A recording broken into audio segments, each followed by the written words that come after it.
Hello there. Olatunji Shobodu is my name. And today you are welcome to Leadership Monday. Leadership Monday. And Leadership Monday is where we meet to share a nugget on leadership to help you do leadership right, to help you do leadership right. So welcome. Here we meet for just a few minutes. But today I have something special to deliver as a nugget to deliver into your hands.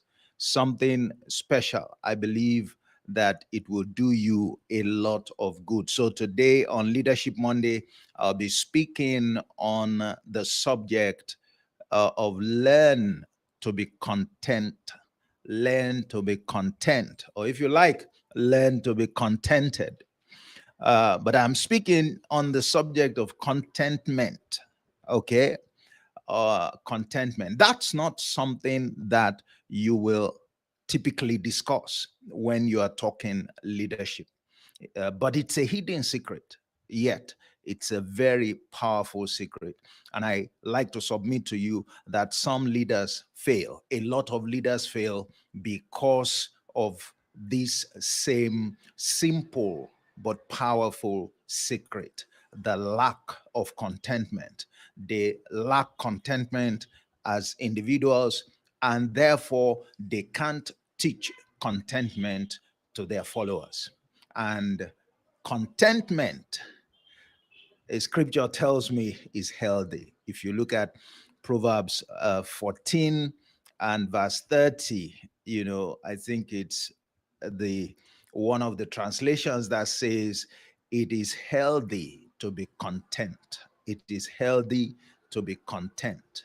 Okay, so when you lack contentment, you lack health. But you can look at that um, a bit more in a bit more robust fashion.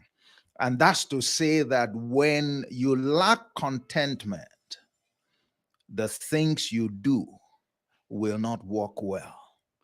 There you would lack health, not just in your body, but in the things that you do.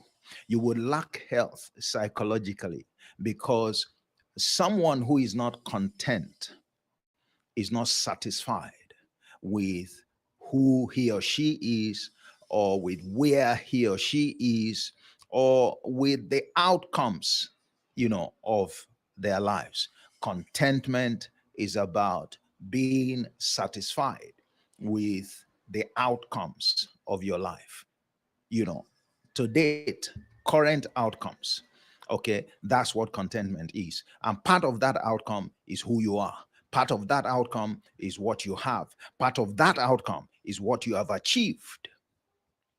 Okay, these are some of the, key aspects where we need the spirit of contentment, where we need to, you know, have to be content, to be content.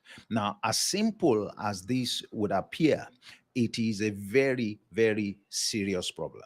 It is serious from the perspective, of what we've just talked about, that if there is discontent, if you harbor discontent, if you are one to always, that is unhappy, ungrateful, is unable to appreciate where you are, the progress you have made, where you are coming from, what lies ahead of you, the future that lies ahead of you, you are inviting ill health, in quotes, in virtually every area of your life because you are dissatisfied. You may be disgruntled. You may end up rebellious. All right. You shut yourself going forward to the things that can help you. These are the dangers of harboring discontent. These are the dangers of harboring discontent. Let me speak to something very quickly while we're still at it. And that's the idea.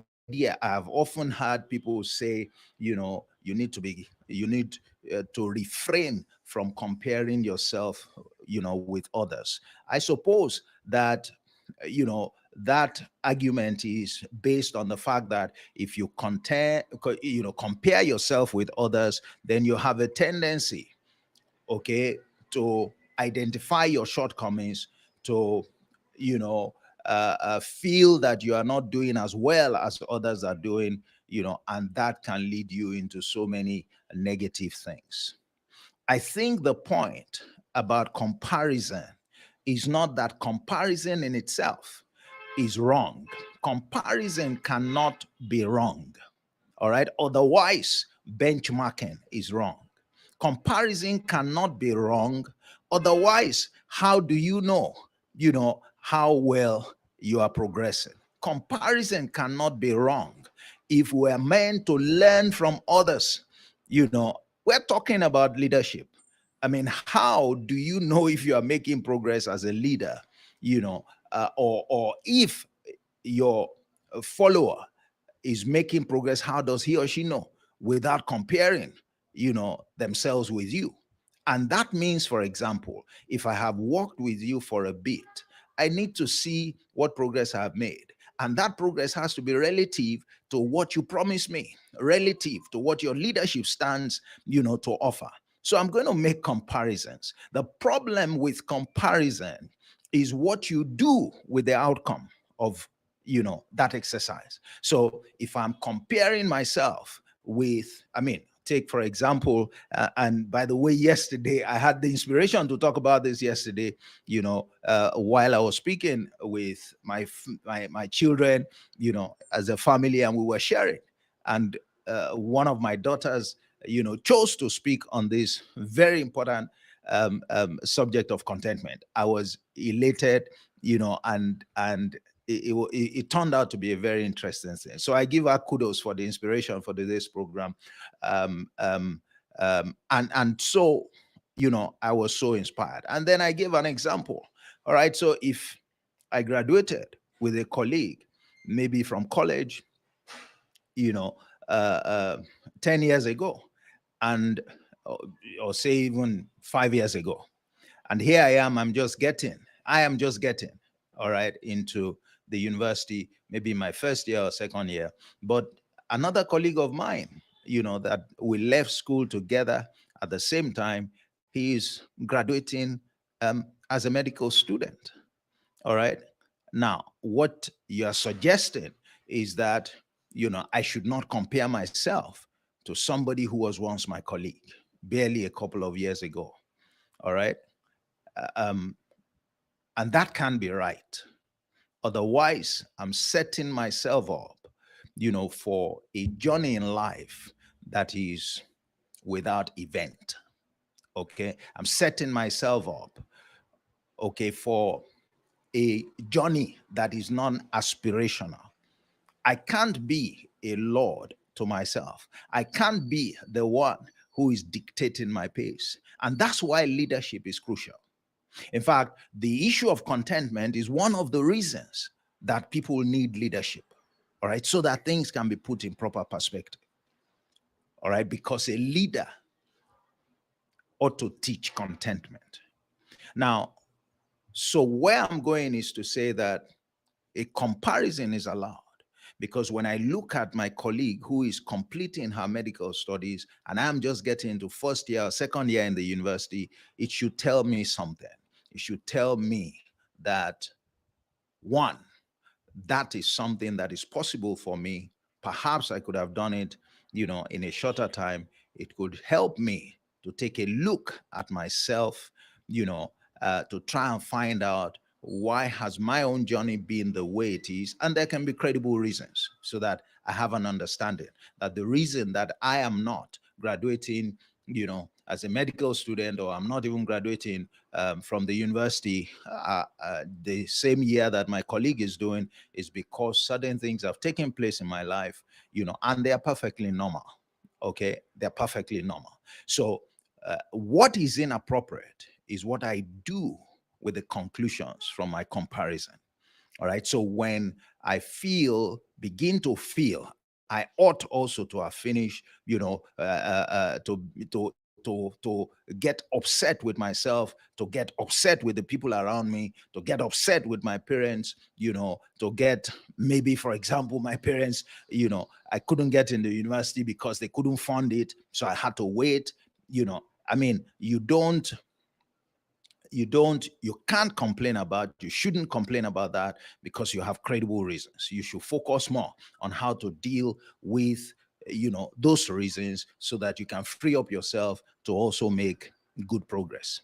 Okay, that's the way it is. It is what you do with the outcome of your comparison, all right, that you have to mind, not to run away from comparison. You can't run away from comparison. Comparison is like benchmarking. You must know, that it is important, it is useful, but know how to use it. Don't use it to discredit yourself.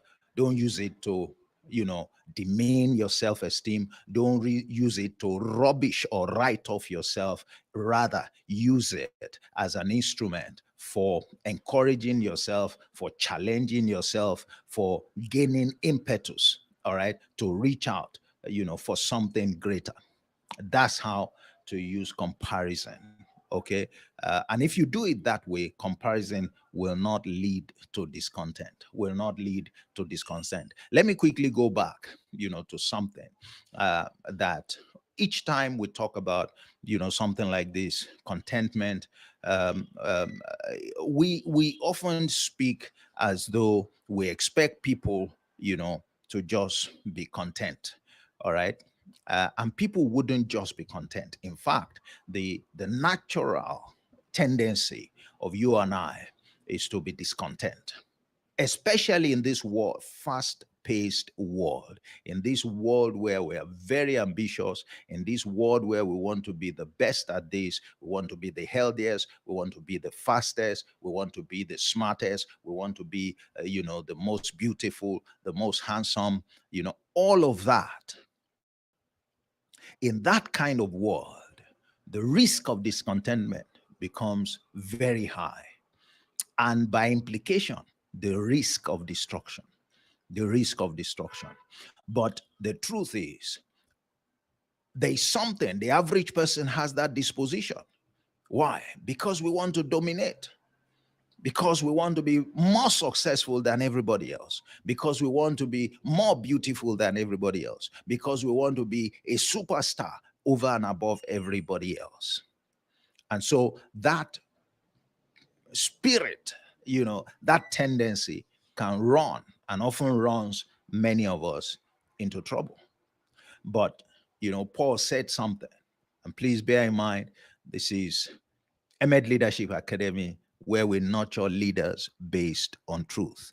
Paul said something in Philippians 4, verses 9 to 12. Read that. I don't have the custom of reading scripture, on Leadership Monday. I do that in the Authentic Leadership, Academy, and you can join us there, where we explore some of these things in greater detail by walking through, specific scriptures. But this was what Paul was saying when he was talking about this subject of discontentment. And he used a word. He said, look, I have learned to be contented in whatever state I am. All right. I have learned to be contented in whatever state I am. I have learned to be contented in whatever state I am. So you have to learn contentment. Contentment must be learned. And if contentment must be learned, then it means somebody must be teaching contentment. Somebody must be teaching contentment. For us to learn it, somebody must be teaching it. All right. So it's the responsibility of a leader to learn contentment that makes you mature, that makes you true as a leader, that makes you credible, that empowers you to do leadership the way it should be done. And to that extent, you must teach contentment to your followers. You must teach contentment to your followers. Too many times leaders put too much pressure on their people because they want to meet this target or that target. And many of them don't even, that word contentment is not in their dictionary. That word contentment to some people looks like you are suggesting that, people should be lukewarm, or that people should be nonchalant, or that people should accept mediocrity, or that people should lack ambition, or perhaps that people, it's okay to be slothful. Some think that, contentment is harboring or accepting poverty, or, it's just resigning your faith. Contentment is nothing like any of those. It doesn't accommodate all of that. Contentment is actually acknowledging that this is my situation. All right. It's okay where I am today. It's okay what I've achieved today, but I can do more. And I will press for more. I would learn how to improve on what I have accomplished up till now, so that by the time I am doing another appraisal tomorrow, I am better off. That's what contentment is about. Contentment does not mean you shouldn't be ambitious. It shouldn't mean you should not press towards your goal. The same Paul who was talking about contentment here was the one that also said, look, the way that I run my race is that I forget the things that are past. I'm focused on tomorrow, and I reach out and press forward, towards the higher calling, or the mark of a calling. Why? Because I want to win a prize. So you can see that in that kind of situation, we're not ruling out ambition. We're not ruling out the need to improve and to keep improving. All right. We're simply saying, don't throw the baby out with the bathwater. You may not be where you want to be. You may not be who you want to be at that particular point in time. But to him that is joined to the living, there is hope. Meaning that as long as you have not written yourself off, and you shouldn't do that, you need to keep pushing. You need to keep learning. You need to keep, at it. Because that's what it takes to improve on where you are today. That's what it takes to paint, a brighter picture, of yourself, of your accomplishments, than what you've seen today. All right. So again, it's important to bear that in mind. Contentment does not mean that we're giving up. It does not mean that we're writing off ourselves. It does not mean that we're accepting defeat. No, it means we're taking stock. It means we're happy that, okay, at least we have the privilege and the opportunity, to show this. And indeed, that we still have an opportunity to improve on it. That's the life of contentment. That is what is healthy. That is what is healthy.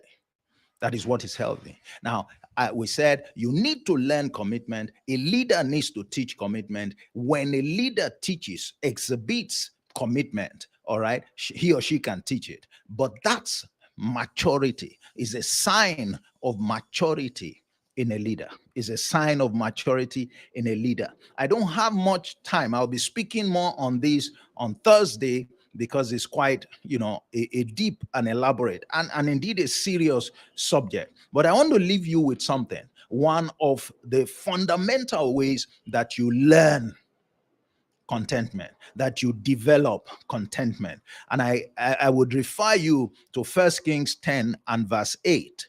And there's something that, it was the queen of Sheba that made this statement, and he was speaking to Solomon, passing a remark on what she has observed. And the summary of what she said there was, look, all your people, all the people that you rule over, all your followers, and indeed the ones that operate around you, that serve you, in your office, which was the palace, that she noted that they were content.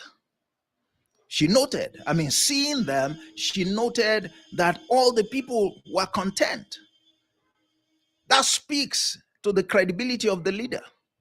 But there was something the leader was doing. There was something she attributed to the contentment that she saw in the faces of the people that were being led, that Solomon was leading. She said, it is because they have been listening to your wisdom. They have been listening to your wisdom. They have been listening to your wisdom. And Solomon was a man full of wisdom. So the people had the privilege to continue to hear words of wisdom, wise words from him. That was the source of the spirit of contentment that Queen of Sheba saw in Solomon's people. So you want your people to learn contentment, you want to teach contentment, you have to teach wisdom. You have to share wise words. You have to explain principles, all right, deliberately. And the point is this, that when people have understanding, they understand who they are and why they are who they are. And they understand where they're going and what it takes or what it's going to take to get there. They understand what they have accomplished and why it is that this is how far they have come. And they understand what is still possible, and some of the things that they need to do. And so, they are driven because of wisdom by understanding. They are driven. Hope is in them. They know that I am not done where I am today. Whatever it is I may have accomplished, whatever it is I may not have accomplished, I am not done. As long as I'm alive, as long as I have not given up, tomorrow will certainly be better than today. And they can apply themselves accordingly so that that better tomorrow that they know is possible, all right, they can bring it, walk it into reality. That's how it plays. That's how it plays. I wanted to show you, and you can look at this, by the way, 1 Timothy 6, and verses 6 to 12, where you find contentment promotes success. I'm going to be speaking more on this, on Thursday. Join me on Thursday for leadership in 30 minutes, and I'll be speaking more on this. And I would explore this particular, aspect a bit more by Thursday. But I wanted to draw attention to this today, to focus more on the learning aspect of it, and I will speak on the broader aspect of it by Thursday. By Thursday, I'm going to be speaking on what I call the real wealth. The real wealth. Okay, the real wealth. It will still be on the subject of contentment, but I'm bringing a different perspective to it. And I promise, I believe that, by the grace of God, the Spirit of God will help you, to profit from that insight. Well, so that's what it has been on, Leadership Monday. That's the nugget for this week is contentment. Learn to be content. Learn to be content. Dear leader, you need to focus on it. You need to drive your leadership, based on this very important virtue, without which, even your character will be undermined. If you are yet to subscribe to the channel, please go ahead and do so. That way you would get notice before the broadcast, ahead of this broadcast, and you can join us and you can comment. And by the way, if you listen to this at any other time, I appreciate your feedback. Please comment, say something. Don't just say this is good or whatever. Say something about the content, that you have heard. And don't just like also, or love, as some people will do on Facebook. It's well appreciated, but much more, express yourself. Tell us something that struck you, or share some other perspective.